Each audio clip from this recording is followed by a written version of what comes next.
Thanks for staying with us here on the Market Day Report. Good morning once again. I'm Janet Adkisson. Well, waterway infrastructure is a critical part of the ag supply chain, providing an outlet to transport commodities both domestically and around the world. President and CEO of the Waterways Council Incorporated, Tracy Zea, joins us now from our Washington News Bureau for the latest update on the inland waterway system. And Tracy, thank you very much for your time here this morning. So first of all, could you tell us who the Waterways Council is and what you guys aim to accomplish? Absolutely. Thank you for having me here on today's show, Janet. Waterways Council, we are a national advocacy trade association that advocates for a modern, efficient, well-maintained inland waterway transportation system. So, put it real short, locks and dams funding is our niche focus in ensuring that shippers and operators have efficient mode of transportation to get goods to market. That definitely makes you guys an important part of the waterways sector and important part of the ag sector, of course, as well. Explain how key those locks and dams are to the nation's ag industry. Absolutely. 60%, about 60% of ag exports are moved on the inland waterway transportation system. Each year, USDA puts out a chart that illustrates just how effective the inland waterway transportation is for the ag industry. And that chart shows a soybean going from Iowa to China is same as from Brazil to China. And the reason that the American farmer is able to sell that crop is because the cost effectiveness of the inland waterway transportation system, where in Brazil they have to go by truck on inefficient roads.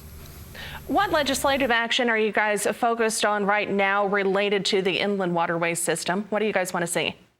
There's two pieces of legislation that we are watching closely right now. Well, it's the end of the fiscal year. I think they have about 10 days or 9 days today to pass a appropriation energy and water bill which funds the Corps of Engineers.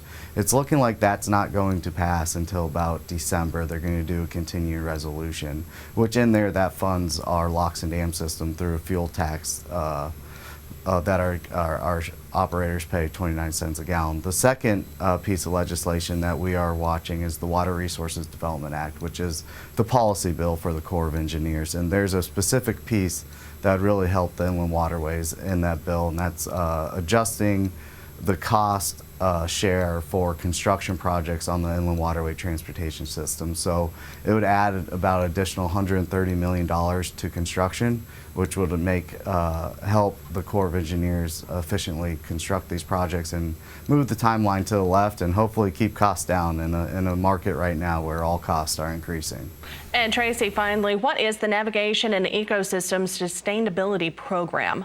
It is a marriage between two of the core business line items. So navigation, the inland waterways, 7 locks and dams, and ecosystem, which is has about 1,000 small projects. So for about every dollar that goes for a lock and dam, $1 will go to ecosystem. But the reason that NESP is such an important program for the agriculture industry is it is the first 5 locks north of St. Louis. So those are heavily traveled agriculture commodity locks, but not only for export, but for import for fertilizers coming up to the Midwest.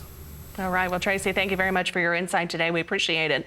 Again, President and CEO of the Waterways Council, Tracy Zea, connecting with us today out of our Washington News Bureau. Go online to waterwayscouncil.org for more information. Tracy, again, thank you for your time.